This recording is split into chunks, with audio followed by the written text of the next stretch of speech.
Hello students, एक बार फिर से आप सभी का स्वागत है मेरे इस लेक्चर में। और आज के इस लेक्चर में जो टॉपिक हम पढ़ने वाले हैं वो है फोर्थ टाइप का क्वांटम नंबर, जो है स्पिन क्वांटम नंबर। इससे पहले हम ना 3 टाइप के क्वांटम नंबर को कवर कर चुके हैं।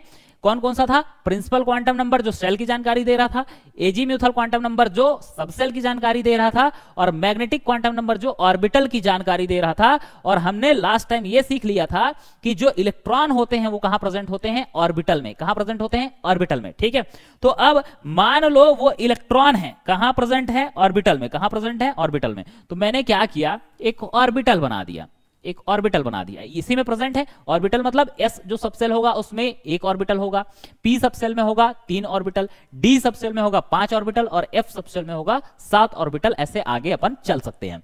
और यह भी हमने पढ़ रखा है कि किसी एक पर्टिकुलर ऑर्बिटल में, सिंगल एक ऑर्बिटल में ज्यादा से ज्यादा कितने इलेक्ट्रॉन हो सकते हैं? 2। मैक्सिमम कितने इलेक्ट्रॉन आ सकते हैं? 2।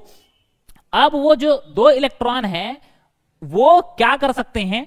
उन इलेक्ट्रॉनों का रोटेशन, उन इलेक्ट्रॉनों का स्पिन किस किस तरीके से हो सकता है, क्योंकि इलेक्ट्रॉन अपने कोणीय संवेग एंगुलर मोमेंटम के साथ घूमते रहते हैं। ठीक है, तो मैं इलेक्ट्रॉन बना देता हूं, ये इलेक्ट्रॉन ई फॉर इलेक्ट्रॉन, क्योंकि इलेक्ट्रॉन माइनस चार्ज होता है इसीलिए मैं क्या बना दिया, उसके ऊपर में माइनस चार्ज बना दिया। ठीक, अब ये जो हमारा इलेक्ट्रॉन है वो 2 तरीके से स्पिन कर सकता है, 2 तरीके से घूम सकता है। कैसे?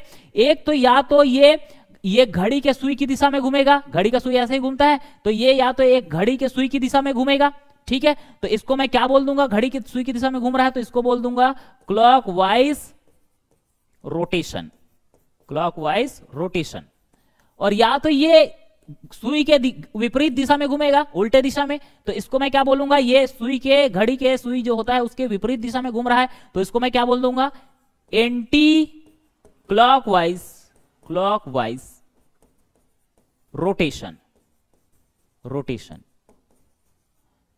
तो ये जो इलेक्ट्रॉन है ऑर्बिटल में 2 टाइप का रोटेशन रख सकते हैं, 2 टाइप से घूम सकते हैं। एक तो ये घड़ी के सुई की दिशा में घूमेगा तो उसको हम बोलेंगे क्लॉकवाइज रोटेशन, और दूसरा अगर वो घड़ी के सुई के विपरीत दिशा में घुमा तो उसको हम बोलेंगे एंटी क्लॉकवाइज रोटेशन। इस प्रकार से ये जो ऑर्बिटल में इलेक्ट्रॉन है वो 2 टाइप का स्पिन रख सकते हैं। यहां इसी को लिख देता हूं, मान लो ये रखा कौन सा? Clockwise spin, clockwise spin. ठीक है, या क्लॉकवाइज रोटेशन लिख देता हूं, क्लॉकवाइज रोटेशन।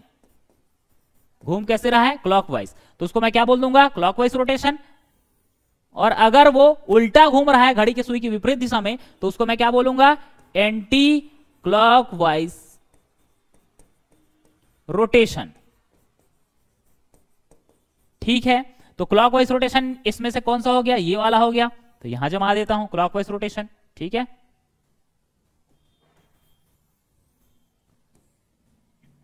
चलो। और एंटी क्लॉकवाइज रोटेशन बोलने से क्या समझ में आया कि वो कैसा घूम रहा है? घड़ी के सुई के उल्टे दिशा में, तो ये हो गया एंटी क्लॉकवाइज रोटेशन। ठीक है, क्या आप समझ गए? क्या आप समझ गए? बोलो। बिल्कुल ठीक है। अब क्या करते हैं, अब हमें पता तो चल गया कि ये या तो सीधा स्पिन रख सकते हैं घड़ी के सुई की सीधे दिशा में क्लॉकवाइज रोटेशन, या उल्टे दिशा में एंटी क्लॉकवाइज रोटेशन। तो हमें पता कैसे चले? पता कैसे चले? तो इनको रिप्रेजेंट करने का तरीका होता है, रिप्रेजेंट करने का तरीका कि हम कुछ ऐसा रिप्रेजेंटेशन रख दें कि हमें देखते ही पता चल जाए कि इलेक्ट्रॉन सीधा घूम रहा है या उल्टा घूम रहा है। तो यहां रिप्रेजेंटेशन अपन देखते हैं कैसे करते हैं। रिप्रेजेंटेशन,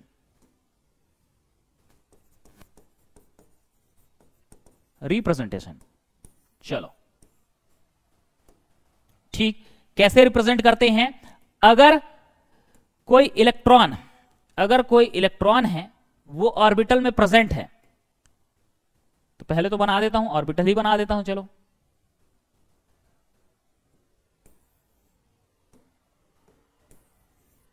इस तरीके से मैंने ऑर्बिटल बना दिया। और इनको अपन कैसे रिप्रेजेंट कर सकते हैं? अगर कोई इलेक्ट्रॉन क्या रखा है, क्या रखा है? क्लॉकवाइज स्पिन रखा है, तो क्लॉकवाइज स्पिन को रिप्रेजेंट करने का तरीका होता है, आप क्या बनाओगे? एरो बनाओगे, पर सीधे डायरेक्शन में। क्लॉकवाइज है तो कैसे बनाओगे? सीधे डायरेक्शन में। ठीक है, या फिर इसको half arrow, half cut arrow बनाना है। हाफ कट एरो मतलब दोनों साइड ऐसे तीर नहीं लगाना है, एक साइड का तीर लगाना है। तो हमें क्या समझ में आ जाएगा भैया? सीधे डायरेक्शन में, ठीक है। क्लॉकवाइज के लिए सीधे डायरेक्शन में ऊपर की ओर तीर लगाया जाता है, तो हमें पता चल जाता है कि हाँ इलेक्ट्रॉन कैसा स्पिन रखा है, क्लॉकवाइज, क्लॉकवाइज, ठीक है। रोटेशन कैसा उसका, क्लॉकवाइज, ठीक। तो इस तरीके से या तो सीधे एरो बनाएंगे या तो हाफ कट एरो बनाएंगे सीधे डायरेक्शन में, ठीक, ऊपर की ओर। और एंटी क्लॉकवाइज रोटेशन के लिए हम कैसे शो करते हैं, इसको कैसे शो करते हैं, ऐसे आप उल्टा एरो बनाओगे नीचे डायरेक्शन में, नीचे डायरेक्शन में, तो हमें क्या पता चल जाता है, अगर आप ऐसे बनाए हो तो ये कैसा स्पिन रखा है, एंटी क्लॉकवाइज। या तो हाफ कट एरो बनाओ, हाफ कट एरो, और नीचे की ओर डायरेक्शन कैसा होगा, नीचे की ओर, तो इसको अपन क्या समझ जाते हैं कि ये कैसा रोटेशन रखा है, एंटी क्लॉकवाइज रोटेशन रखा है। इलेक्ट्रॉन कैसे घूम रहा है, उल्टा घूम रहा है, ठीक है। तो ये रिप्रेजेंट करने का तरीका है, और ये सब चीज इंसानों के द्वारा बनाई गई चीजें हैं कि समझने के लिए, हाँ ऐसा लिख दिए हम तो इलेक्ट्रॉन कैसा घूम रहा होगा, सीधा। ऐसा लिख दिए तो इलेक्ट्रॉन कैसा घूम रहा होगा, उल्टा। समझने के लिए कि हम देख के समझ जाएं, तो ऐसा बनाया गया है इन सब चीजों को, ठीक है। अब यहां देखो, ये जो इलेक्ट्रॉन है, ये एक ऑर्बिटल में कितने इलेक्ट्रॉन आ सकते हैं, दो इलेक्ट्रॉन, और दो इलेक्ट्रॉन आएंगे तो भैया एक सीधे स्पिन में रहेगा, ठीक है, क्लॉकवाइज, और एक क्या रहेगा, एंटी क्लॉकवाइज स्पिन में रहेगा। इसको ऐसे हाफ कट एरो से भी शो कर सकते हो, ठीक। अब भाई ये दो तरीके से स्पिन रख रहा है, ठीक है, इतना तो पता चल गया, दो तरीके का स्पिन रख रहा है, एक तो क्लॉकवाइज रोटेशन, एक तो एंटी क्लॉकवाइज रोटेशन। तो ये एरो से हमने पता लगा लिया कि ये क्लॉकवाइज घूम रहा है कि एंटी क्लॉकवाइज, पर हमें एरो थोड़ी देगा, एरो थोड़ी देगा, हमें तो क्या करना है, क्वांटम नंबर के बारे में पढ़ना है। तो नंबर देगा कि इस वाले के लिए नंबर इतना है, ठीक है, इस वाले इलेक्ट्रॉन के लिए नंबर इतना है, आप बताओ सीधा घूम रहा है, उल्टा घूम रहा है। तो इन क्लॉकवाइज रोटेशन और एंटी क्लॉकवाइज रोटेशन वाले इलेक्ट्रॉनों को हमें कुछ नंबरिंग देना होगा, जिसको मैं क्या बोलूंगा, स्पिन क्वांटम नंबर, जिसको देखते ही मुझे यह समझ में आ जाए कि इलेक्ट्रॉन सीधा घूम रहा है या उल्टा घूम रहा है। सीधा मतलब क्लॉकवाइज रोटेशन, उल्टा घूम रहा है मतलब एंटी क्लॉकवाइज रोटेशन। तो ये समझने के लिए कि इलेक्ट्रॉन क्लॉकवाइज रोटेशन रखा है कि एंटी क्लॉकवाइज रोटेशन, इनको दो अलग अलग वैल्यू दिया जाता है। जैसे क्लॉकवाइज रोटेशन के लिए हमें समझना है कि इलेक्ट्रॉन क्लॉकवाइज रोटेशन रखा है तो उसके लिए वैल्यू दे दिया जाता है +½ +1/2, और अगर एंटी क्लॉकवाइज रोटेशन रखा है तो उसको शो कर दिया जाता है -½ से, ठीक है। असल में ये वैल्यू है हाफ, ठीक, क्योंकि हाफ एक ऑर्बिटल में कितने भरते हैं, 2 इलेक्ट्रॉन, तो एक इलेक्ट्रॉन भरेंगे तो उसको आधा भरा मानेंगे तो हाफ वैल्यू दे दिया है, और एक इलेक्ट्रॉन और भरेंगे तो उसके लिए हाफ वैल्यू दे दिया गया है, ठीक है। तो हाफ वैल्यू है, आप इसके लिए चाहे क्या रख सकते हैं, -½ इसके लिए चाहे +½ रख सकते हैं, इंडिपेंडेंट है, पर ऐसा है अपनी सुविधा के लिए पहले प्लस वाले को रखा जाता है, इसीलिए जो सीधा स्पिन रखा है उसको अपन दे देते हैं +½ और जो उल्टा स्पिन रखा है उसको हम दे देते हैं -½ तो ये पता चल जाता है कि चलो मैं कोई ऐसा बताया कि एक हमारे पास n की वैल्यू कितनी है, क्वांटम नंबर n की, प्रिंसिपल क्वांटम नंबर n की वैल्यू कितनी है 3, और अगर मैं एजीम्यूथल क्वांटम नंबर l की वैल्यू बोलूं तो वो कितनी है 2 है, और अगर मैं मैग्नेटिक क्वांटम नंबर की वैल्यू m की वैल्यू बोलूं तो वो है मान लो 0, और अगर मैं बोल दूं स्पिन क्वांटम नंबर की वैल्यू कितनी है +1/2 तो अब बताइए कि इलेक्ट्रॉन कहां है और कैसा स्पिन रखा है। तो ये अब यहां स्पिन का भी मैं कॉन्सेप्ट ऐड किया हूं। यहां देखो लास्ट में क्या बताया है आपको, लास्ट में आपको बताया है स्पिन की वैल्यू। तो यहां n = 3 है, मतलब थर्ड कोष में, और थर्ड नंबर के शेल में है, और l = क्या है 2 है। तो l की वैल्यू अगर 0 है तो सबसेल क्या होता है, सबसेल होता है 0 के लिए S, और 1 के लिए P, और 2 के लिए D, और 3 के लिए F। तो यहां 2 आ रहा है, तो ये कौन से की बात कर रहा है बताओ, ये D सबसेल की बात कर रहा है। और D सबसेल में कितने ऑर्बिटल होते हैं जी, पढ़ चुके हैं, डी सबसेल में नंबर ऑफ ऑर्बिटल कहां होता है 5, और 5 होता है। तो जब अपन मैग्नेटिक क्वांटम नंबर में गए, मैग्नेटिक क्वांटम नंबर में, तो वैल्यू क्या होता है -L से +L तक, -L से +L तक। तो L की वैल्यू कितनी है 2, तो ये -2 से जाएगा +2 तक। बताओ बीच में कौन कौन आएगा, -1, 0 और +1 और +2, ठीक है। वैल्यू पूछ रहा है कहां है इलेक्ट्रॉन, कहां है बताओ, कहां है 0 वाले में, तो 0 वाले में है। और इलेक्ट्रॉन कैसा स्पिन रखा है, देखो +1/2 मतलब ये सीधा स्पिन रखा है, ये बस हो गया।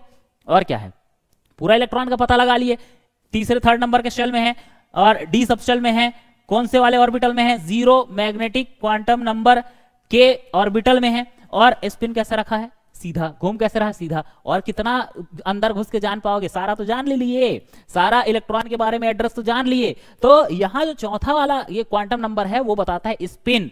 और याद रखिए कि स्पिन दो तरीके का हो सकता है, वो या तो क्लॉकवाइज घूम रहा होगा, वो एंटी क्लॉकवाइज घूम रहा होगा। क्लॉकवाइज घूम रहा होगा तो आप क्या बोल दीजिए उसको, +1/2 लिख दीजिए। और अगर क्या हो एंटी क्लॉकवाइज रोटेट कर रहा है तो उसको आप लिख दीजिए -1/2। ठीक है, तो अपने सुविधा के लिए ये सब नंबर दिए गए हैं ताकि आप देखते ही क्या कर सको, जान सको कि कौन सा स्पिन रखा है। ठीक, तो ये हुआ कंप्लीट स्पिन क्वांटम नंबर।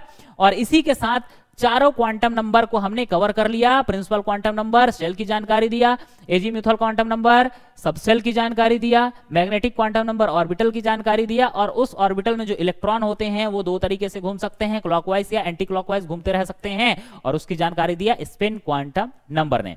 तो ये कॉन्सेप्ट आई होप कि आपको बहुत अच्छे से समझ में आया होगा। चलिए अब क्या करते हैं, ये पूरे कॉन्सेप्ट को एग्जैक्ट तरीके से एक साथ मर्ज करके पढ़ते हैं तो हम क्या हो जाएंगे, इस पूरे टॉपिक के लिए बहुत ही ज्यादा कंफर्टेबल हो जाएंगे। फटाफट इसका स्क्रीनशॉट लीजिए, फिर हम एक साथ सारी चीजों को कैलकुलेट करेंगे और पूरे प्रिंसिपल क्वांटम नंबर से स्पिन क्वांटम नंबर तक जाएंगे। ठीक है, चलिए स्क्रीनशॉट लीजिए, फिर चलते हैं आगे। चलिए स्टूडेंट्स, जो कॉन्सेप्ट हमने सीखा है चार क्वांटम नंबर के बारे में जो पढ़े हैं, principal quantum number, azimuthal quantum number, magnetic quantum number और स्पिन क्वांटम नंबर, इनके जो कॉन्सेप्ट को हमने समझा है उसको एक साथ अप्लाई करते हैं और ये बताते हैं कि कौन से सेल में कितना सबशेल होगा, कितना ऑर्बिटल होगा, कौन सा स्पिन रखेगा उन ऑर्बिटल में रहने वाले इलेक्ट्रॉन, सारा कुछ एक साथ मर्ज करके पढ़ते हैं। ठीक है, तो यहां मैंने एक टेबल बनाया है और हर एक सेल के लिए उसकी जानकारी हम यहां कैलकुलेट करते जाएंगे। कैसे कैलकुलेट करेंगे, यहां पर मैंने लिखा सेल, तो इस वाले कॉलम में पूरे सेल की वैल्यू को मैं लिखूंगा। और हमको पता है सेल की जानकारी कौन देता है, प्रिंसिपल क्वांटम नंबर। पहले सेल को अपन बोलते हैं के सेल, दूसरे सेल को बोलते हैं एल सेल, तीसरे सेल को बोलते हैं एम सेल और चौथे सेल को बोलते हैं एन सेल। 4 तक अपन जाएंगे, उसके आगे आपका मन करे तो और आगे जा सकते हो। ठीक है, तो चारों सेल के बारे में कैलकुलेट करेंगे और उन सेल का प्रिंसिपल क्वांटम नंबर क्या होगा ये एन से वो हम पता लगा लेंगे। एजीम्यूथल क्वांटम नंबर क्या होगा उसको कैलकुलेट करेंगे। उन सेल के लिए मैग्नेटिक क्वांटम नंबर, उन सेल में जो सबसेल होते हैं उनके ऑर्बिटल्स के लिए मैग्नेटिक क्वांटम नंबर क्या होगा कैलकुलेट कर लेंगे। उनमें जो इलेक्ट्रॉन प्रेजेंट है ऑर्बिटल में उनका स्पिन क्या होगा कैलकुलेट कर लेंगे। यहां उस सेल में जो सबसेल हैं वो कौन से होंगे उसको यहां लिखेंगे और उनमें इलेक्ट्रॉन कितने होंगे पर्टिकुलर सबसेल में और पूरे उस सेल में, उसको हम यहां एग्जैक्ट तरीके से बनाना सीखेंगे। और ये आपने कर लिया तो हो सका ये मानकर चलिए कि पूरा क्वांटम नंबर आपको बहुत अच्छे से समझ में आ गया। तो इस टेबल को बहुत अच्छे से समझिएगा, नोट करते चलिएगा। चलिए चलते हैं। क्या पहले तो ये ऊपर लिखा हूं ना वैल्यूज ऑफ क्वांटम नंबर, तो हमको ये क्या क्या बताता है उसको तो मैं पहले आपको लिख के यहां पर दिखा देता हूं। ये जो एन है ना वो प्रिंसिपल क्वांटम नंबर है। जो जानकारी किसका देता है, ये जानकारी देता है शेल का। किसकी जानकारी देता है, शेल। इलेक्ट्रॉन कौन से सेल में प्रेजेंट है। ये एजीम्यूथल क्वांटम नंबर है, ये जानकारी देता है सबसेल। किसकी जानकारी देता है, सबसेल की जानकारी। और ये जो मैग्नेटिक क्वांटम नंबर है ये जानकारी देता है ऑर्बिटल्स की, ऑर्बिटल्स ये अपन पढ़ चुके हैं। और ये जो है एस, ये जानकारी देता है spin off electron, spin off electron की। ठीक है, अब यहां एन की वैल्यू तो ठीक है निकाल सकते हो। पहला सेल है एन की वैल्यू 1, दूसरा सेल है एन की वैल्यू 2, तीसरा सेल है एन की वैल्यू 3, चौथा सेल है एन की वैल्यू 4, ऐसे जा सकते हो आगे, तो इसके लिए कोई प्रॉब्लम नहीं है। ये एल की वैल्यू के लिए मैं फॉर्मूला लिख देता हूं ताकि फटाफट कैलकुलेट हो सके। ठीक, ये इसके लिए एक ऐसा लाइन बना देता हूं, फॉर्मूले भी लिख देता हूं। चलो बढ़िया, ये क्या करता हूं, एक मस्त लाइन खींच देता हूं चकाचक, और चकाचक लाइन से ये यहां से यहां तक खींचता हूं। चलिए, और एल के लिए क्या होता है, एल के लिए फॉर्मूला होता है, एल के लिए जो वैल्यू होता है वो होता है 0 से 0 टू n-1। याद आ रहा होगा, किसी पर्टिकुलर सेल में कितने सबसेल होते हैं वो हम कैसे निकालते हैं, वैल्यू होता है 0 से लेकर n-1। ये प्रिंसिपल क्वांटम नंबर में अपन पढ़ चुके थे। और उस पर्टिकुलर सबसेल में जिसकी जानकारी कौन दिया, एजीम्यूथल क्वांटम नंबर, उस पर्टिकुलर सबसेल में कितने नंबर ऑफ ऑर्बिटल होते हैं उसको अपन कैसे निकालते हैं, एक फॉर्मूला है 2l+1। इससे अपन नंबर ऑफ ऑर्बिटल्स कैलकुलेट करते हैं किसी सबसेल में। ठीक है, और उसके बाद स्पिन तो पता है, या तो वो क्लॉकवाइज रोटेशन कर रहा होगा या एंटी क्लॉकवाइज रोटेशन कर रहा होगा, उसके लिए प्लस ऑफ और माइनस ऑफ। ठीक, चलो स्टार्ट करते हैं भैया मैराथन। पहले कैलकुलेट करेंगे के शेल के लिए। किसके लिए, के शेल के लिए। अब के शेल बोला जा रहा है, इसका मतलब यह है कि वो फर्स्ट नंबर के शेल की बात कर रहा है। फर्स्ट नंबर के शेल को क्या बोला जाता है? के शेल। ठीक, तो यहां पे लिख भी देता हूं फर्स्ट शेल। अब फर्स्ट शेल में एन की वैल्यू कितनी है? जिस नंबर का सेल रहता है उतना है उसका एन का वैल्यू। पहले सेल के लिए एन की वैल्यू प्रिंसिपल क्वांटम नंबर की वैल्यू 1 होगी, दूसरे सेल के लिए 2 होगी। तो के सेल पहले आता है तो पहला सेल के लिए एन की वैल्यू 1। ठीक है, अब इस पहले सेल में कितने सब सेल होंगे? कैसे कैलकुलेट करते हैं? 0 से जाते हैं n-1 तक। तो 0 से n-1 तक जाओगे, 0 2 0 2 n-1। बताओ पहले सेल के लिए एन की वैल्यू कितनी है? एन की वैल्यू है देखो 1, तो 1 - 1 क्या आया बताओ? 0 2। इसको कैलकुलेट किया तो ये आ गया 0। तो 0 to 0 मतलब तो क्या हुआ? 0 0। ठीक है, और हमको पता है यहां पर ये भी वैल्यू लिख देता हूं, ये भी वैल्यू लिख देता हूं। क्या वैल्यू? कि अगर यहां एजीम्यूथल क्वांटम नंबर L है और यहां सबसेल की बात करें, सबसेल, तो एजीम्यूथल क्वांटम नंबर की वैल्यू अगर हो 0 तो उसको हम क्या बोलते हैं? S subshell. 1 हो तो उसको बोलते हैं P सबसेल, और 2 हो तो उसको बोलते हैं D सबसेल, और 3 हो तो उसको बोलते हैं F सबसेल। तो इतना तो मैं बता ही दिया था। ठीक है, चलो यहां कितना है बताओ जी? एजीम्यूथल क्वांटम नंबर की वैल्यू कितनी है? 0। तो इसका मतलब ये क्या है? 0 के लिए कौन सा subshell? S subshell. S subshell किसमें है? S सबसेल में है। ठीक है, इतना पता चल गया। अब यहां देखो, क्योंकि वैल्यू एक ही ठो आया है और वो वैल्यू क्या है? 0, मतलब फर्स्ट नंबर के सेल में एक ही सबसेल है जो वैल्यू रखा है 0, मतलब S वाला सबसेल। ठीक है, तो एक ही रखा है, बढ़िया चुपचाप। अब यहां हम क्या कैलकुलेट करेंगे? उस सबसेल में कितने ऑर्बिटल, ऑर्बिटल की जानकारी कौन देगा? ऑर्बिटल की जानकारी एजीम्यूथल मैग्नेटिक क्वांटम नंबर। कैसे निकालेंगे? 2l+1 कितने ऑर्बिटल होंगे उसको। तो 2l+1 जब किया तो 2 और l की वैल्यू कितनी है? l की वैल्यू बताओ कितनी है? 0। कितनी है? 0। पहले सेल में जो सबसेल आ रहा है, एक ही सबसेल है, उसके लिए l की वैल्यू क्या है? 0, प्लस क्या किया मैं? 1। ठीक है, तो इसका जो टोटल आएगा वो आएगा 1। इसका मतलब पहले सेल में एक ही वैल्यू आया, मतलब एक ही सबसेल। सबसेल का नाम क्या है? S subshell. और S सबसेल में कितने ऑर्बिटल होंगे? कितने ऑर्बिटल होंगे? एक ही ऑर्बिटल होगा। ठीक है, और एक ऑर्बिटल होगा तो याद करो उस ऑर्बिटल के लिए मैग्नेटिक क्वांटम नंबर की वैल्यू अपन कैसे निकालते हैं? कैसे निकालते हैं? एक और यहां पे ऐड कर देता हूं। कैसे निकालते हैं? -L2 + L तक। याद आ रहा है आपको? -L से कहां तक जाते हैं? -L2 + L तक। जो मैग्नेटिक क्वांटम नंबर की वैल्यू इन ऑर्बिटल को दिया जाता है वो कहां से कहां तक जाता है? -L से +L तक। तो माइनस लिखा मैं, माइनस यहां पे ये माइनस, और L की वैल्यू कितनी है जी? L की वैल्यू कितनी है? 0। यहां L की वैल्यू S ऑर्बिटल के लिए, S सबसेल के लिए कितनी है? 0। तो यहां 0 -0 से कहां जाना है? +L तक। प्लस लिख दिया, L की वैल्यू कितनी है? 0। तो -0 से +0 जाओगे तो क्या ही आएगा? 0 ही तो आएगा। इसीलिए इस ऑर्बिटल के मैग्नेटिक क्वांटम नंबर की वैल्यू कितनी हो गई? 0। ठीक है, अब उसके बाद अपन चलते हैं इसके इस वाले सेल के, इस वाले सबसेल के इस वाले ऑर्बिटल में जो इलेक्ट्रॉन रहेगा उसके लिए स्पिन क्या क्या हो सकता है? तो स्पिन 2 ही हो सकता है। या तो जो इलेक्ट्रॉन रहेगा वो सीधा घूमेगा, क्या लिखूंगा? +½ उल्टा घूमेगा, क्या लिखूंगा? एंटी क्लॉकवाइज होगा, घूमेगा तो -½ तो दोनों तरीके का ये स्पिन रख सकता है। अगर सीधा स्पिन रखा तो क्या बोल दोगे? +½ अगर उल्टा घड़ी के विपरीत दिशा में, सुई के विपरीत दिशा में अगर घुमा, एंटी क्लॉकवाइज रोटेशन, -½ दोनों तरीके का स्पिन रख सकता है। ठीक है, तो ये हो गया भैया के शेल के बारे में जानकारी कि के शेल में मतलब फर्स्ट नंबर के शेल में एक सबसेल है, कौन सा? S, और उस S सबसेल में कितने ऑर्बिटल हैं? एक अकेला ऑर्बिटल है, और जिसके लिए मैग्नेटिक क्वांटम नंबर की वैल्यू कितनी है? 0। और इस ऑर्बिटल में अगर इलेक्ट्रॉन रहा तो वो क्लॉकवाइज रोटेशन भी कर सकता है, जिसके लिए वैल्यू हो जाएगा स्पिन का +1/2, और उल्टा घूमेगा एंटी क्लॉकवाइज तो -1/2। ठीक है, तो अब सेल क्या हो गया? देखो ये सबसेल। सबसेल क्या हो गया बताओ? लिखने का तरीका क्या होता है? इस वाले कॉलम में क्या आएगा? सबसेल मतलब लिखने का तरीका क्या है बताओ? सबसेल क्या आया? S, और सामने उसका ना प्रिंसिपल क्वांटम नंबर लिखा जाता है। सामने कोई भी सबसेल है ना, उसका सामने में प्रिंसिपल क्वांटम नंबर लिखा जाता है। बताओ सबसेल कौन सा आया? S सबसेल है। प्रिंसिपल क्वांटम नंबर कितना है उसके लिए? प्रिंसिपल क्वांटम नंबर है 1। तो हमारे, ध्यान से सुनो, हमारे फर्स्ट नंबर के सेल में एक ही सबसेल है जो कौन सा है? 1s। कौन सा है? 1s। ये ठीक है। अब इनमें हमें टोटल नंबर ऑफ इलेक्ट्रॉन्स बताना है कितने होते हैं, टोटल नंबर ऑफ इलेक्ट्रॉन्स किसमें, इस पर्टिकुलर सबशेल में और किसमें, इस शेल में कितने होते हैं। तो दोनों के लिए हम फॉर्मूला निकाल चुके हैं, हमें पता है भैया दोनों के लिए अपन फॉर्मूला निकाल चुके हैं। इसका भी फॉर्मूला मैं लिख देता हूं। क्या होता है, अगर मैं किसी भी सबशेल में इलेक्ट्रॉन की बात करूं तो वो अपन निकालते हैं 4l + 2। याद आ रहा है, ये फॉर्मूला अपन निकाल चुके थे 4l + 2, ठीक है। और अगर मैं शेल की बात करूं तो शेल में मैक्सिमम नंबर ऑफ इलेक्ट्रॉन निकलता है 2n का स्क्वायर। याद आ रहा है, 2n का स्क्वायर फॉर्मूले से किसी शेल में मैक्सिमम नंबर ऑफ इलेक्ट्रॉन निकलता है, और 4l + 2 इस वाले फॉर्मूले से किसी सबशेल में मैक्सिमम नंबर ऑफ इलेक्ट्रॉन निकलता है। तो निकाल लेते हैं ना भाई, क्या दिक्कत की बात है।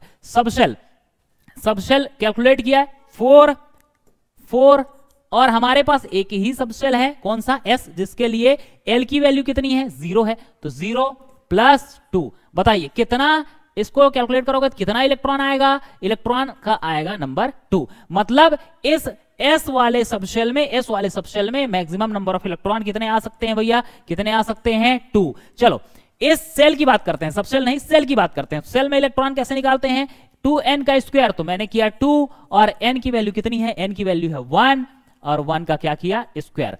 तो ये हो गया 2 × 1 का स्क्वायर, तो 1 आएगा, और 2 को 1 से मल्टीप्लाई करोगे तो ये तो 2 ही आएगा भैया। तो पहले नंबर के सेल में ध्यान से देखिए क्या क्या इंफॉर्मेशन दे दिया एक साथ। पहले नंबर के सेल में एक ही सबसेल है, इसीलिए इस सबसेल में कितने इलेक्ट्रॉन आए, 2। मतलब पूरे सेल में भी कितने इलेक्ट्रॉन आएंगे, एक ही सबसेल है तो भैया 2 ही तो इलेक्ट्रॉन आएगा, ये 2 इलेक्ट्रॉन निकाल लिया। चलो ये तो हो गया भैया के सेल की बात, पूरी जानकारी अपन किसमें कैलकुलेट कर ली, किसके लिए, के सेल के लिए। चलते हैं भैया, क्या चलते हैं अब चलते हैं अपन दूसरे वाले सेल की ओर। के बाद कौन सा आता है, के बाद कौन सा आता है, एल। चलो इसको कॉपी कर लेता हूं।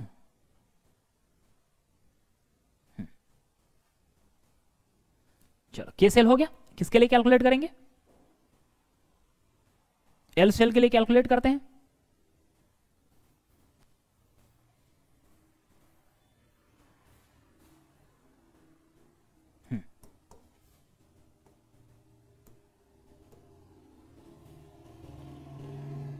के बाद आता है एल सेल, और एल सेल की अगर मैं बात करूं, मतलब कौन से सेल की बात हो रही है, सेकंड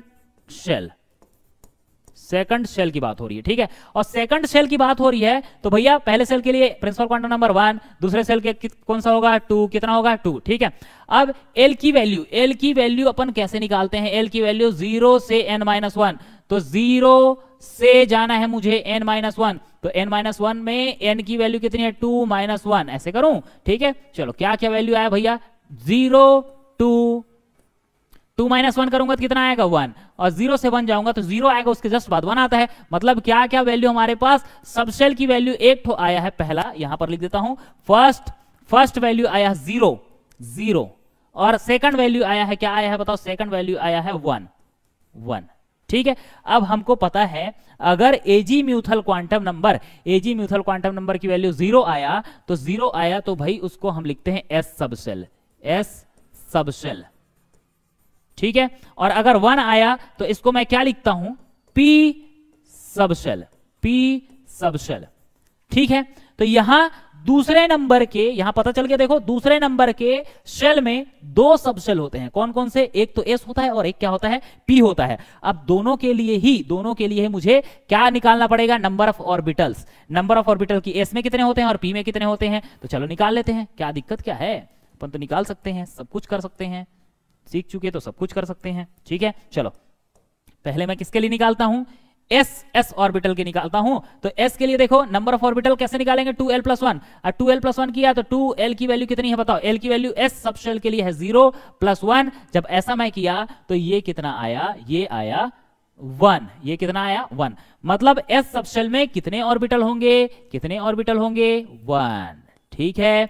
इतना समझ में आया, ठीक। अब ये ऑर्बिटल है तो वैल्यू कहां से कहां तक होता है, मैग्नेटिक क्वांटम नंबर की वैल्यू -l से +l तक। तो -l किया तो माइनस लगाया, l की वैल्यू कितनी है बताओ, 0, यही तो l की वैल्यू है, l की वैल्यू कितनी हो गई 0, 2 कहां तक गया मैं, +l तक, l की वैल्यू कितनी है 0, तो -0 से +0 जाओगे मतलब वैल्यू कितना आएगा, 0 ही आएगा। तो 0 आएगा तो भैया इस वाले एक ऑर्बिटल के लिए क्या आया वैल्यू? 0। मैग्नेटिक क्वांटम नंबर की वैल्यू क्या आया? 0। चलो इस वाले के लिए क्या, चलो इसको पूरा कर लेते हैं, चलो आगे बढ़ते हैं, पूरा करते हैं। हाँ, इसमें जो इलेक्ट्रॉन होगा वो क्या क्या स्पिन हो सकता है, क्या क्या रख सकता है, वही बार बार वही लिखूंगा, देखना। इलेक्ट्रॉन अगर क्लॉकवाइज रोटेशन कर रहा होगा प्लस हाफ लिखेंगे, एंटी क्लॉकवाइज रोटेशन कर रहा होगा माइनस हाफ लिखेंगे। ये दिखाने का तरीका है, ठीक है। सीधा घूम रहा है प्लस हाफ, उल्टा घूम रहा है माइनस हाफ। पी सबशेल की बात करते हैं। पी सबशेल में कितने ऑर्बिटल होते हैं, कैसे निकालेंगे? 2l+1 से। तो 2l+1 से किया तो 2l की वैल्यू कितनी है यहाँ पर? 1 और +1 कितना आया? 2 × 1 + 3, ये 3 आएगा, 3 आएगा। तो यहां पर नंबर ऑफ ऑर्बिटल कितने हो गए? नंबर ऑफ ऑर्बिटल हो गए 3, 1 2 और 3। चलो अच्छे से बना देता हूं। नंबर ऑफ ऑर्बिटल कितने हो गए? 3, 1 2 3, ठीक है। अब इन तीनों ऑर्बिटल के लिए नंबरिंग देंगे। नंबरिंग कौन सा नंबरिंग? मैग्नेटिक क्वांटम नंबर की नंबरिंग कहां से कहां तक होता है? -L2 + L तक। तो -L जब लिखा, -L 2 + L, तो माइनस लिखा। L की वैल्यू कितनी है पी ऑर्बिटल के लिए, पी सबशेल के लिए? 1। और -1 से कहां तक जाऊंगा? +L मतलब +1 तक, +1 तक। तो -1 से जब +1 जाओगे ना, क्या क्या आता है पता है? पहले आएगा -1, और -1 से फिर जाओगे आगे तो आता है बीच में 0, और 0 के बाद क्या आता है? +1। स्केल तो बना के दिखाया हूं आपको, ठीक। तो हमारे इन 3 ऑर्बिटल्स के लिए मैग्नेटिक क्वांटम नंबर की वैल्यू क्या क्या आया? एक तो आया -1, एक तो आया 0, और एक तो आया +1। हो गया। अब इनमें चाहे कोई भी इलेक्ट्रॉन भरो, कोई भी इलेक्ट्रॉन भरो, स्पिन क्या क्या आ सकता है? या तो ये +½ स्पिन रखेगा, या तो ये रखेगा -½ स्पिन, ठीक है। तो स्पिन का तो वही है फंडा, सीधा घुमा +½ उल्टा घुमा -½, ठीक। कैलकुलेट करें, आगे चलें। सबशेल क्या बोलेंगे बताओ? इस वाले सबशेल को क्या बोलेंगे? S, ठीक है। और इस वाले सबशेल के प्रिंसिपल क्वांटम नंबर कितना है? 2। तो ये हो जाएगा ये सबशेल 2s। और इस वाले के लिए सबशेल लिखेंगे तो क्या करेंगे? इस वाले के सबशेल लिए तो ये हो जाएगा, ये P है, P सबशेल है। क्या है? P सबशेल, P, चलो P सबशेल है। और सामने क्या लिखते हैं? प्रिंसिपल क्वांटम नंबर, तो ये हो जाएगा 2P। तो हमारे सेकंड नंबर के शेल में 2 सबशेल हैं। कौन कौन से हैं बताओ तो जी? 2s और 2p। क्या भरेंगे बताइए? Number of electrons. क्या भरेंगे? Number of electrons. कैसे भरेंगे? तो यहां आप देखिए, ये 4l+2, बताओ इसके लिए मुझे कैलकुलेट करना है कि इस सबशेल में कितने, यहां सबशेल के लिए निकालेंगे कितने मैक्सिमम नंबर ऑफ इलेक्ट्रॉन आ सकते हैं। तो 4l+2, तो 4l की वैल्यू कितनी है? 0। इस सबशेल के लिए 0 +2 किया तो वैल्यू कितना आया बताओ तो जी? ये आया 2। मतलब इसमें कितना भर सकते हैं? इसमें कितना भर सकते हैं? 2 ही भर सकते हैं, ठीक। एक ऑर्बिटल में 2। अब इसके लिए कैलकुलेट करते हैं, इसके लिए, किसके लिए? 2p के लिए। तो यहां पर क्या किया? 4 और l, यही फॉर्मूला लगा ना, 4l। l के लिए p सबशेल के लिए वैल्यू क्या है? 1 प्लस क्या किया? 2, 4l+2 क्या हुआ? 4 एकम 4, 4 और 2 कितना हुआ? 6। तो यहां आया 2 इलेक्ट्रॉन और यहां आया कितना? Maximum 6 electron. तो बताओ यहां कितना आएगा? यहां कितना आएगा भाई? आप ये बिना फॉर्मूले के भी बता सकते हो। हमारे दूसरे नंबर के शेल में 2 सबशेल हैं। कौन कौन के से? S और P। और उनमें कितने ऑर्बिटल? 1 2 3 4 मिला के कितने हो गए? 4। और इस वाले में कितने इलेक्ट्रॉन? 2। और इस वाले में कितने आ सकते हैं मैक्सिमम? 6। तो कुल मिलाकर कितना हुआ? 2 6 और 2 कितने हुए? 8। तो इस पूरे सेल में, दूसरे नंबर के सेल में कितने इलेक्ट्रॉन आ सकते हैं? 8 इलेक्ट्रॉन। कितने? 8 इलेक्ट्रॉन। तो कैलकुलेट करके भी देख लेते हैं कितना 8 आएंगे नहीं आएंगे। 2n का स्क्वायर करो, 2n का स्क्वायर करोगे तो n क्या है बताओ तो? दूसरे सेल के लिए n की वैल्यू है 2, तो ये हो जाएगा 2 का स्क्वायर। तो 2 दूने 4 और 4 दूने कितना हुआ? 8। आया 8। तो भैया जब यहां दूसरे नंबर के सेल में 2 सबशेल हैं, एस में आता है 2 इलेक्ट्रॉन और पी में आता है 6 इलेक्ट्रॉन, दोनों को मिला के 8 इलेक्ट्रॉन। तो अगर ऐसे ना भी करते तो दोनों के इलेक्ट्रॉन को जोड़कर 8 आ ही जाता। तो फॉर्मूला लिखे हैं तो यूज भी तो करना है, ठीक है। 8 आ गया, ठीक है क्या? तो ये पूरा क्वांटम नंबर किसके लिए कैलकुलेट किए हम? सेकंड नंबर के शेल के लिए। चलते हैं थर्ड नंबर के शेल की ओर। किसकी ओर? थर्ड नंबर के शेल की ओर। तो थर्ड नंबर के शेल की ओर चलेंगे तो इसको फिर से कॉपी कर लेता हूं और थर्ड नंबर के लिए कैलकुलेट करेंगे। चलो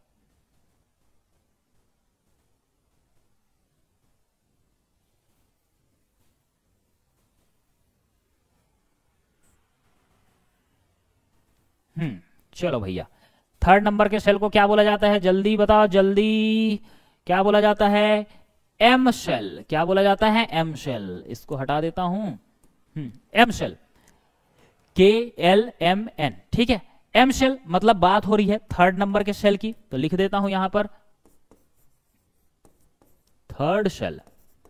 और जिस भी नंबर का शेल होता है प्रिंसिपल क्वांटम नंबर की वैल्यू उतनी ही होती है, मतलब थर्ड शेल के लिए 3 होगी, ठीक है। और यहां एल की वैल्यू कहां से कहां तक जाता है, 0 से n-1, तो मैंने लिखा 0, और n-1 का मतलब क्या हुआ, 0 टू n की वैल्यू कितनी है 3 और -1, 3 -1 करूंगा तो बताओ क्या आएगा, 0 से लेकर 3 -1 मतलब 2 तक, तो 0 से लेकर 2 तक क्या क्या आएगा, क्या क्या आएगा बताओ, 0 से लेकर 2 तक आएगा, ये 0 आएगा पहले तो 0, और क्या आएगा बताओ, 0 के बाद क्या आता है 1, और 1 के बाद क्या आता है 2, तो ये 3 सबशेल होंगे। बताओ एजी मेथड क्वांटम नंबर किसकी जानकारी देता है, सबशेल की। थर्ड नंबर के शेल में वैल्यू क्या क्या आया, 0 1 2, 0 से 2 तक ले जाना है तो 0 आया, 1 आया और 2 आया, तो कितने वैल्यू हो गए जी, कितने वैल्यू हो गए, 3 वैल्यू हो गए। और हमको पता है अगर L की वैल्यू 0 है तो उसको हम क्या बोलते हैं, बताओ क्या बोलते हैं, हमें पता है S की वैल्यू 0 है तो उसको बोलते हैं S सबशेल। L की वैल्यू 0 है तो क्या बोलते हैं, S सबशेल, S सबशेल। और अगर L की वैल्यू 1 हो जाए तो हम उसको बोलते हैं P सबशेल, P सबशेल। और L की वैल्यू अगर 2 हो जाए तो इसको क्या बोलते हैं, D सबशेल, D सबशेल, ठीक है। तो हमें यह पता चल गया कि थर्ड नंबर के शेल में कितने सबशेल हैं, 3 सबशेल हैं, कौन कौन से हैं, S है, P है, D है, ठीक है, S है, P है, D है। तीनों के लिए अपन क्या कैलकुलेट करेंगे, मैग्नेटिक क्वांटम नंबर, मतलब नंबर ऑफ ऑर्बिटल कैलकुलेट करेंगे। तो चलो कर लेते हैं, दिक्कत क्या है, ठीक,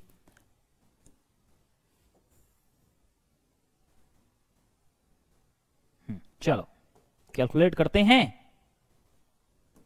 हाँ, इसके लिए कैलकुलेट करना है कितने की एस सबशेल में कितने नंबर ऑफ ऑर्बिटल होंगे, 2l + 1, 2l की वैल्यू कितनी है 0 प्लस क्या किया 1, कितना आया बताओ, तो ये आएगा ये 1, मतलब हमारे एस सबशेल में कितना ऑर्बिटल है, एक ही ऑर्बिटल है। और इसके लिए अपन कैसे कैलकुलेट करते हैं कि मैग्नेटिक क्वांटम नंबर कितना दें, -l से चलते हैं +l, तो -l से +l चलूंगा तो -l की वैल्यू कितनी है 0, और 2 +l मतलब प्लस किया और l की वैल्यू कितनी है 0, तो ये हो जाएगा -0 से +0 मतलब 0। तो इस s ऑर्बिटल के लिए मैग्नेटिक क्वांटम नंबर की वैल्यू कितनी होगी, 0 होगी। इसके लिए कैलकुलेट कर लेते हैं, फॉर्मूला क्या है, फॉर्मूला है 2l + 1, तो 2 × l की वैल्यू कितनी है 1, p सबशेल के लिए l की वैल्यू 1 प्लस क्या किया 2, कितना आया 2 1 2, 2 और 2 कितना हुआ, वाह ऐसे थोड़ी होता है, 2 1 2 1 है जी, फॉर्मूले में ऐसे थोड़ी है, 2l + 1, तभी मैं बोलूं कैसे अलग आ रहा है, ठीक है। 2l + 1 फॉर्मूला क्या है, 2l + 1, 2l की वैल्यू p सबशेल के लिए 1 प्लस 1 किया तो क्या आया 2 1 2, 2 और 1 कितना हुआ 3, तो number of orbital p subshell में कितने होंगे 1 2 और 3, ठीक है। अब इनके लिए मैग्नेटिक क्वांटम नंबर की वैल्यू क्या है -l2 + l, तो -l की वैल्यू कितनी है बताओ, p सबशेल के लिए 1, p सबशेल के लिए 1, 2 + l, तो प्लस l की वैल्यू है 1, तो कहां तक जाएगा -1 से +1 तक, तो -1 से +1 तक जाओगे तो क्या क्या वैल्यू आएगा -1, फिर क्या आएगा, इसके बाद आता है 0 और इसके बाद आता है +1, तो ये 3 वैल्यू आएंगे मैग्नेटिक क्वांटम नंबर के इन 3 ऑर्बिटल्स के लिए। तो इसके लिए मैं लिख देता हूं -1, इसके लिए 0 और इसके लिए +1, तो ये मैग्नेटिक क्वांटम नंबर की वैल्यू है। स्पिन का नहीं, स्पिन का करने से पहले इसको कर लेते हैं, ये एक और हमारे पास सबशेल है, कौन सा, D सबशेल है। इसमें कितने नंबर ऑफ ऑर्बिटल होंगे, 2l + 1, 2l की वैल्यू कितनी है 2 + 1, कितना आया 2 दूने 4 और 1 5, तो नंबर ऑफ ऑर्बिटल कितने होंगे बताओ, नंबर ऑफ ऑर्बिटल 5, 1 2 3 4 और ये 5, ठीक है। इन 5 ऑर्बिटल के लिए मैग्नेटिक क्वांटम नंबर की वैल्यू क्या होगी, -l से +l तक, तो -l की वैल्यू कितनी है बताओ 2 + l की वैल्यू कितनी है बताओ, D सबशेल के लिए 2, तो -2 से कहां तक जाना है +2 तक, क्या क्या आएगा -2 -1 0 +1 और +2, ठीक। तो ये 5 वैल्यू आएंगी, इसको सजा धजा के भैया ऑर्बिटल में लिख देते हैं, -2 -1 0 +1 और +2, ठीक है। तो हमारे थर्ड नंबर के शेल में 3 सबशेल होंगे जिसके लिए वैल्यू 0 होगा, 1 होगा और 2 होगा रेस्पेक्टिवली। इनको S सबशेल, P सबशेल और D सबशेल बोलेंगे, और इनमें ऑर्बिटल कैलकुलेट करेंगे तो कौन बताएगा मैग्नेटिक क्वांटम नंबर। क्या पता चला कि S सबशेल में 1 ऑर्बिटल, P सबशेल में 3 और D सबशेल में 5 ऑर्बिटल। इस तरीके से इन ऑर्बिटल को मैं कैसे लिख सकता हूं, यहां देखो, चलो पहले स्पिन लिख लेते हैं। स्पिन तो यही तो होगा, या तो सीधा रोटेशन +½ या तो उल्टा rotation, anti clockwise -½ clockwise +½ half किसके लिए, anti clockwise, plus half clockwise के लिए, माइनस हाफ एंटी क्लॉकवाइज के लिए। यही दो रोटेशन तो रख सकता है। चलो इन ऑर्बिटल को क्या क्या बोलेंगे लिख लेते हैं, सबशेल को क्या क्या बोलेंगे। यहां क्या लिखूंगा, सबशेल लिखूंगा, 0 है, इसकी वैल्यू 0 है, तो इस सबशेल को क्या बोलेंगे, एस, और सामने क्या लिखते हैं, प्रिंसिपल क्वांटम नंबर, तो 3s। ठीक है, यहां p है सबशेल, सामने क्या लिखा इसका, प्रिंसिपल क्वांटम नंबर 3p, और यहां क्या है, d subshell, principal quantum number लिखा क्या है, 3d। मतलब हमारे थर्ड नंबर के शेल में 3 सबशेल हैं, कौन कौन से, 3s, 3p और 3d। ठीक है क्या, चलो निकालते हैं इन सब शेल में कितने कितने इलेक्ट्रॉन होंगे, इस वाले सब शेल में कितने इलेक्ट्रॉन होंगे। अब देख के बता सकते हो, एस में एक ही ऑर्बिटल है, एक ऑर्बिटल में 2 इलेक्ट्रॉन होते हैं, कितने आएंगे, 2। ठीक है, अभी कैलकुलेट करेंगे भैया, कैलकुलेट करेंगे, फॉर्मूला दिया हो तो उससे कैलकुलेट करते हैं ना। इसमें पी सबशेल में कितने ऑर्बिटल होंगे, 3 ऑर्बिटल, एक ऑर्बिटल में 2 इलेक्ट्रॉन, तो 3 ऑर्बिटल में कितने इलेक्ट्रॉन, 6। तो एस पी सबशेल में कितने इलेक्ट्रॉन हो जाएंगे, 6, कैलकुलेट करके क्रॉस चेक कर लेंगे। और इसमें डी सबशेल में कितने इलेक्ट्रॉन आएंगे, 5 ऑर्बिटल है, एक में 2 आएगा, तो 5 में कितना आएगा, 10 आएगा। तो कैलकुलेट कर लेते हैं, चलो 4l+2, 4l की वैल्यू कितनी है, 0, l की वैल्यू कितनी है, 0, +2 किया तो वैल्यू कितना आया, 4 0 और ये 2, तो कितना इलेक्ट्रॉन आया, 2 इलेक्ट्रॉन, वही तो बोला था। ठीक है, p सबशेल में कितने इलेक्ट्रॉन आएंगे, 4l+1, 4l की वैल्यू कितनी है, l की वैल्यू कितनी है, p सबशेल के लिए 1 + 2, 4 एकम 4, 4 और 2 कितने आए, 6, यही तो बोला था। ठीक है, 4l+2, d सबशेल के लिए l की वैल्यू कितनी है, 2 + 2, 4 दूने 8 और 8 और 2 10। ठीक है, वही आया। ठीक, तो ये यही 6, ये क्योंकि s सबशेल एक ही ऑर्बिटल रखा है, एक ऑर्बिटल में ज्यादा से ज्यादा 2 इलेक्ट्रॉन। ठीक, p सबशेल 3 ऑर्बिटल रखा है, एक ऑर्बिटल में 2 इलेक्ट्रॉन, तो 3 ऑर्बिटल में कितने इलेक्ट्रॉन, 6 इलेक्ट्रॉन। ठीक, यहां पर ये 5 ऑर्बिटल रखा है डी सबशेल, एक ऑर्बिटल में कितने इलेक्ट्रॉन, एक ऑर्बिटल में 2 इलेक्ट्रॉन, तो 5 ऑर्बिटल में 10 इलेक्ट्रॉन ये। ठीक, चलो अब तीनों सबशेल मिला के क्या बना रहे हैं, थर्ड नंबर का शेल। तो इस सेल में कितने इलेक्ट्रॉन आ रहे हैं, तो इनके सबशेल के इलेक्ट्रॉन को जोड़ दो, 10 और 16 कितना, 10 और 6 कितना हुआ, 16, 16 और 2 कितना हुआ, 18, तो उतना ही आएगा देखना। चलो ये कॉलम को सुधार लेना, ये कॉलम क्या है, एक ही है। ठीक है, ये इन सबको मिलाकर जोड़कर क्या बन रहा है, सेल बन रहा है। तो सेल में कितने इलेक्ट्रॉन आएंगे, 2n+1, तो 2n+1 जब अपन किए तो 2n+1 सॉरी 2n का स्क्वायर किए तो 2n n की वैल्यू कितनी है बताओ, प्रिंसिपल क्वांटम नंबर की वैल्यू 3 का स्क्वायर किए तो 3 का स्क्वायर 9 और 9 दूने 18 इलेक्ट्रॉन आया। तो तीनों से सबशेल मिलकर ये थर्ड नंबर का शेल बनाए हैं, तो तीनों के इलेक्ट्रॉन को जोड़ दोगे तो सीधा सीधा क्या आ जाएगा, उस सेल में कितने इलेक्ट्रॉन है वो आ जाएगा। ठीक है, तो ये हमने पूरा कैलकुलेट कर लिया थर्ड नंबर के शेल के बारे में कि उसके कितने सबशेल होते हैं, उसमें कितने ऑर्बिटल्स होते हैं, कितने मैक्सिमम नंबर ऑफ इलेक्ट्रॉन उन सबशेल्स में आ सकते हैं और कितने मैक्सिमम नंबर ऑफ इलेक्ट्रॉन उनके थर्ड नंबर के सेल में आ सकते हैं। चलते हैं फोर्थ सेल की ओर, चलो फोर्थ सेल में चलते हैं और उस सेल का नाम क्या होगा, यू नो वेरी वेल, हाँ बताओ, उस सेल का नाम होगा एन शेल। पढ़ चुके हैं, किसकी बात हो रही है, एन शेल की। और एन शेल की जब बात करता हूं इसका मतलब वो क्या बताता है, ये फोर्थ नंबर का सेल, फोर्थ शेल किसके बारे में बता रहा है, फोर्थ सेल के बारे में। और फोर्थ सेल है इसका मतलब प्रिंसिपल क्वांटम नंबर की वैल्यू कितनी होगी, 4। ठीक है, प्रिंसिपल क्वांटम नंबर की वैल्यू कितनी होगी, 4। ठीक है, चलो प्रिंसिपल क्वांटम नंबर कैलकुलेट कर लिए, तो अब चलते हैं एजी म्यूथल क्वांटम नंबर की ओर। और एजी म्यूथल क्वांटम नंबर को अपन कैसे निकालते हैं, वैल्यू 0 से लेकर n-1, तो 0 2 n-1, n की वैल्यू कितनी है 4, -1 की है। ठीक, तो 0 से कहां तक आया, 0 2 आया, कहां तक 4 - 1 मतलब कितना हुआ 3, तो 0 से लेकर 3 तक जाना है, 0 से लेकर 3 तक जाना। क्या क्या वैल्यू आएगा, वैल्यू आएगा 0 और वैल्यू क्या आएगा 1 और वैल्यू क्या आएगा 2 और वैल्यू क्या आएगा 3 आएगा। ठीक, तो मैं ये बोलता हूं कि जो हम 0 वैल्यू लेते हैं एजीम्यूथल क्वांटम नंबर की, तो उसको हम क्या बोलते हैं, एस सबशेल। तो एस सबशेल, अगर वैल्यू आया 1 तो उसको बोला जाता है P subshell, P subshell. Value आया 2 तो उसको अपन बोलते हैं डी सबशेल। और अगर 3 आया तो इसको बोलते हैं, याद करो कौन सा, एफ सबशेल, एफ सबशेल। अब ये चौथे नंबर के शेल में हमें पता चल गया कि 4 सबशेल होते हैं। कौन से? S subshell, P subshell, D subshell और एफ सबशेल। इन चारों में कितने नंबर ऑफ ऑर्बिटल होंगे, कितने कितने नंबर ऑफ ऑर्बिटल होंगे, कैलकुलेट कर लेते हैं। कौन बताएगा? Magnetic quantum number. कौन बताएगा? Magnetic quantum number. ठीक है, चारों को सेपरेट कर लेता हूं।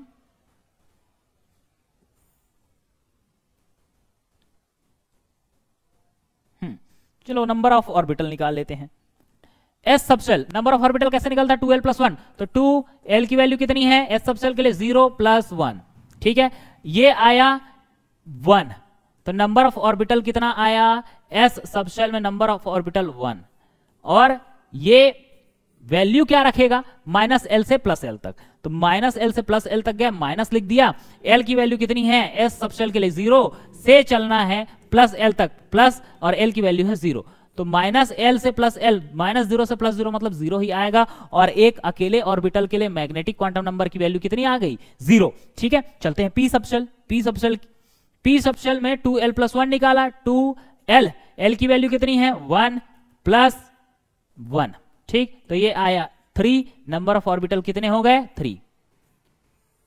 अब बोलो यही कैलकुलेट करके दिखाता है। तो भाई चारों जब एक साथ बनाऊंगा, चारों जैसे थर्ड नंबर का सेल है तो तीनों एक साथ बनाऊंगा तो पता चलेगा कितने इलेक्ट्रॉन आते हैं सेल, उस सेल में कितने इलेक्ट्रॉन आते हैं उन सब सेल्स में। तो बार बार इसीलिए मैं बार बार कैलकुलेट कर रहा हूं, क्योंकि चारों की वैल्यू को मुझे एक साथ दिखाना है। और इधर मैं उसका क्या निकाल सकता हूं? Number of electrons, total number of electrons. तो चारों को दिखाना पड़ेगा एक साथ। तीसरा सेल है, तीनों को दिखाना पड़ेगा। दूसरा सेल है, दोनों को दिखाना पड़ेगा। ठीक है, तो वही चीज बार बार कर इसीलिए रहा हूं। ठीक, अब यहां मैंने लिख दिया। चलो 3 ऑर्बिटल होते हैं पी सबशेल में, 1 2 3। और इनके लिए वैल्यू कैसे डिसाइड करते हैं? -l से +l तक। तो माइनस मैंने लिखा माइनस, और l की वैल्यू पी सबशेल के लिए कितना है? 1 2 प्लस l की वैल्यू कितनी है पी सबशेल के लिए? 1। तो -1 से +1 तक चलना है। क्या क्या आएगा बताओ? -1 आएगा, और क्या आएगा? 0, और क्या आएगा? +1। तो इन वैल्यूज को बढ़िया ऑर्बिटल्स में सजा देते हैं। -1 0 और क्या आएगा? +1। ठीक है, किसके लिए कैलकुलेट कर लेते हैं? डी के लिए। डी सबशेल के लिए कैलकुलेट करेंगे तो फॉर्मूला हमें पता है 2l + 1। तो 2 इंटू l की वैल्यू कितनी है डी सबशेल के लिए? 2 + 1। ठीक है, ये कितना आएगा? 5। और नंबर ऑफ ऑर्बिटल अपन कितने समझ चुके कि कितने होते हैं डी सबशेल में? 5। ठीक है, वैल्यू कहां से कहां तक? -l से +l तक। तो -l लिखा। ठीक है, l की वैल्यू कितनी है डी सबशेल के लिए? 2। तो -2 से कहां तक जाएंगे? +l तक। +l मतलब 2 + 2 तक। ठीक, क्या क्या वैल्यू आ जाएगा? -2 -1 0 +1 और +2 हो गया। इन वैल्यूज को पुट कर देते हैं यहां ऑर्बिटल्स में। -2 -1 0 +1 और +2। ठीक, चलो चलते हैं एफ सबशेल की ओर। एफ सबशेल में जब कैलकुलेट करेंगे 2l + 1, l की वैल्यू है 3 + 1, ये हो गया 7। इसका मतलब एफ सबशेल में नंबर ऑफ ऑर्बिटल होंगे 1 2 3 4 5 6 और 7। 7। वैल्यू कहां से कहां तक? वैल्यू कहां से कहां तक? -l। l की वैल्यू कितनी है? 3 2 + l, l की वैल्यू कितनी है? 3। -3 से चलना है +3 तक। तो -3 आएगा, उसके बाद आएगा -2, उसके बाद आएगा -1, उसके बाद आएगा 0, फिर +1 और +2। इतनी वैल्यूज आएंगी और इसको अपन ऑर्बिटल्स में जमा देते हैं। -3 -2 -1 0 +1 +2 और +3। ठीक है, अब क्या कैलकुलेट करेंगे? स्पिन। तो स्पिन का कोई टेंशन ही नहीं है। जितने इलेक्ट्रॉन होंगे वो या तो क्लॉकवाइज डायरेक्शन में घूम सकते हैं या एंटी क्लॉकवाइज। क्लॉकवाइज के लिए +½ और एंटी क्लॉकवाइज के लिए -½। तो +½ और -½ +½ या -½ +½ या -½ +½ या -½ ठीक है, अब सबशेल को क्या बोलेंगे? तो ये जो है सबशेल है S, प्रिंसिपल क्वांटम नंबर कितना है? 4, तो 4s हो गया। ये सबशेल है P, प्रिंसिपल क्वांटम नंबर है 4, तो 4p कहलाएगा। ये सबशेल है D और प्रिंसिपल क्वांटम नंबर लिखोगे 4, 4d कहलाया। और ये जो है F, प्रिंसिपल क्वांटम नंबर सामने लिखे 4f कहलाया। तो फोर्थ नंबर के शेल में 4 सबशेल होते हैं, 4s 4p 4d और 4f। ठीक है, कैलकुलेट करते हैं number, total number of electron. ठीक, 4l + 2, 4l की वैल्यू कितनी है? एस के लिए, एस सबसेल के लिए कैलकुलेट कर रहे हैं तो 0 + 2, तो ये आ गया 2। इसके लिए कैलकुलेट करते हैं 4, एल की वैल्यू है 1 + 2, तो ये आ गया 4 एकम 4, 4 और 2 6, ठीक है। डी के लिए कैलकुलेट करते हैं 4, एल की वैल्यू है 2 + 2, कितना आ गया 4 दूने 8 और 2 10, ठीक है। एफ के लिए कैलकुलेट करते हैं 4, एल की वैल्यू है 3 + 2, ये कितना है 4 3 12 और 2 14 इलेक्ट्रॉन, ठीक है। तो यहां इसको ऐसे भी समझ सकते हैं कि एक ऑर्बिटल है, एक में कितने इलेक्ट्रॉन आ सकते हैं 2 इलेक्ट्रॉन, और यहां 3 ऑर्बिटल है, एक में 2 इलेक्ट्रॉन, तो 3 में कितने इलेक्ट्रॉन हो गए 6 इलेक्ट्रॉन, एक में 2 इलेक्ट्रॉन तो 5 में कितने हो जाएंगे 10 इलेक्ट्रॉन, एक में 2 इलेक्ट्रॉन तो 7 में कितने हो जाएंगे 14 इलेक्ट्रॉन। ये चारों मिलकर क्या बनाए हैं, चौथे नंबर का शेल बनाए हैं। तो चारों मिलाकर जितने इलेक्ट्रॉन होंगे वो उस पूरे शेल में होंगे, ठीक। तो 14 और 10 कितना होगा 24 और 6 कितना हुआ 30 और 30 और 2 कितना हो गया 32। तो 32 इलेक्ट्रॉन पूरे मिलाकर इस शेल में आने वाले हैं। तो उसको अपन कैसे कैलकुलेट करेंगे, 2n का स्क्वायर। 2n का स्क्वायर मतलब यहां लिखा 2 और n कितना है 4th नंबर का सेल है, मतलब n की वैल्यू है 4, और 4 का स्क्वायर हो जाएगा 4 का स्क्वायर 16, 16 गुणा 2 करोगे तो कितना आएगा 32। तो टोटल कितने इलेक्ट्रॉन आ गए चौथे नंबर के सेल में 32 इलेक्ट्रॉन। तो ये हमने सारा कुछ कैलकुलेट कर लिया 4th नंबर के सेल के लिए, और इसके बाद आप चाहो तो 5th नंबर का सेल, 6th नंबर का सेल उनके लिए भी कैलकुलेट कर सकते हो। तो इस तरीके से आपने सारा जितना कॉन्सेप्ट सीखा था उसको एक एग्जैक्ट तरीके से प्रैक्टिस कर लिया कि उनमें उन सेल में कितने सबसेल होंगे, सबसेल में कितने कितने ऑर्बिटल होंगे, और उन सबसेल में कितने इलेक्ट्रॉन्स आ सकते हैं, उन सेल में कितने मैक्सिमम इलेक्ट्रॉन आ सकते हैं, ठीक है। तो ये सारा कुछ डिटेल था पूरे चारों क्वांटम नंबर के बारे में। आई होप आपको बहुत अच्छे से समझ में आया होगा। अब आप पूरे तरीके से क्वांटम नंबर को समझ गए होंगे, तो ये जरूरी है कि आप इनके क्वेश्चंस को सॉल्व करें, ठीक है। तो अब चलते हैं क्वेश्चंस की ओर। क्वेश्चंस आप ये पूरा जितना टॉपिक आपको पढ़ाया गया है 4 क्वांटम नंबर के बारे में, जितना भी कॉन्सेप्ट है उसको आप एक बार रिवाइज करिए, फिर उनको अप्लाई करेंगे। क्वेश्चंस में बहुत सारे क्वेश्चन हम प्रैक्टिस करने वाले हैं, ठीक है। चलिए, अगर आपको यहाँ स्क्रीनशॉट लेना है लीजिए, फिर चलेंगे अपन क्वेश्चन प्रैक्टिस की ओर।